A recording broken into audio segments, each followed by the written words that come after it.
Finale would be a game changer. Yeah, it was, right? It was. It broke. It not only kind of went into new territory, which was what was exciting for us. Is also it broke away from procedural. We didn't do a braided week, and exploring that dynamic, and now being able to. We're still rooted in procedural, and season 3 will be procedural, but we can still have moments where we don't have to rely on the brain because we can do what we want now. We can really kind of mess with the format of our show, and I think that's quite exciting for the future. You started shooting the next season? Like Monday. Can you give a hint about what's coming? I mean, it's a lot of it's to deal with the aftermath of the finale. It's not done in exposition.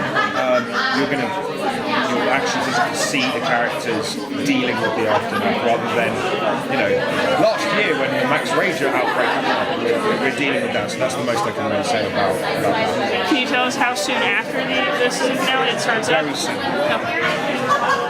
That's about it. Would that be minutes or hours or days? It's like, I mean, if that's the maximum time we would do, we're like there. So how do you think this is going to affect the character moving forward? I mean, Probably not. really? Ravi kind of exists in his own world.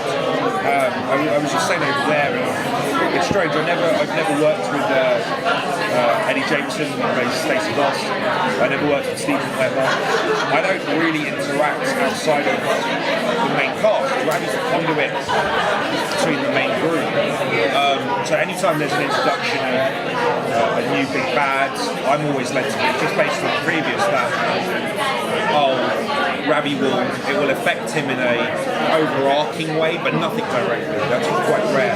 And all I've been told for season 3 is it's going to be Ravi, Peyton, and Blaine. That's going to be we'll see that developing as a continuation.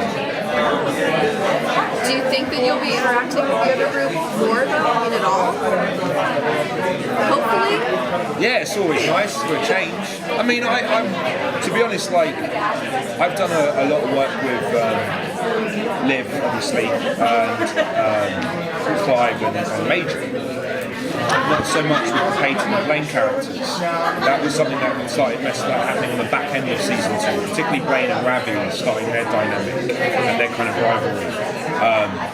And so that's new for me, and we can get to, I know that we're going to have more of that in store, so that's what I'm kind of excited about, because, for almost 33 episodes, I solely kind of dealt with Major, Liv and Clive, so it's going to be cool for Ravi to have a whole dynamic that is away from me. How's Clive going and being a part of Team Z change the dynamic?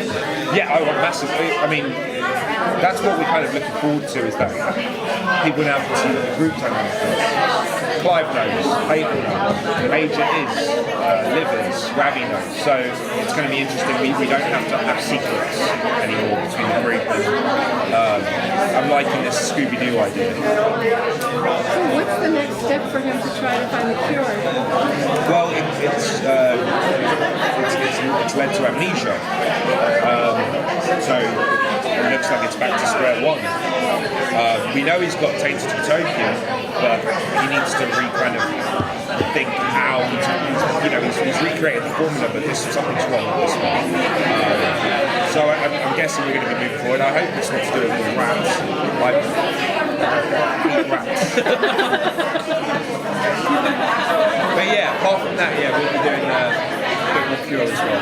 Do you really hate rats? I do, yeah. I'm from London. I can't tell the difference. I'm used to these massive ones jumping out of our bins and running around in the bushes in our gardens and stuff, huge, black, plague ones and Black Death. And then they're hold these domestic ones, huh?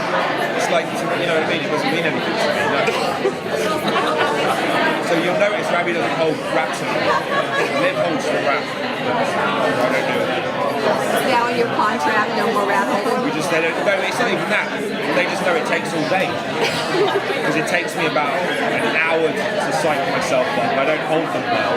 So they're jumping around, so I'm nervous and I'm flinching, so they just let Rose go. So it's more out of like trying to make out a date. Rose must be the whole admin. What about romance?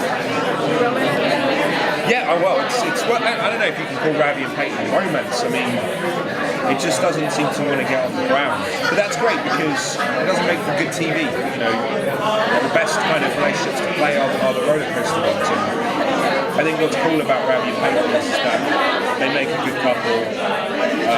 They balance each other out quite well, but it can't take off. And it's a stop-start. It's a no starter. And now you've got Blaine into the fold as well.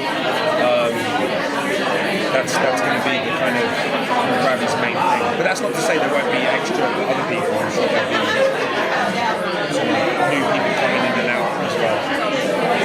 Last question.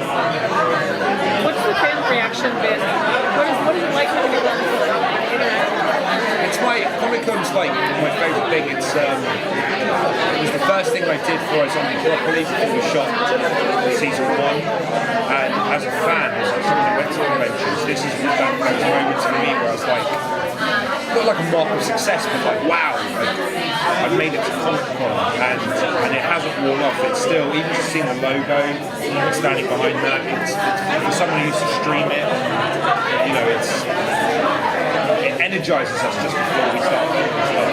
We get to meet the people who digest our content and it puts everything back into perspective, you know, and how enthused everyone was with the work we've done. And when we start filming again, just go in with that kind of can-do attitude and just even deliver even more than what we've got last year. Thank you.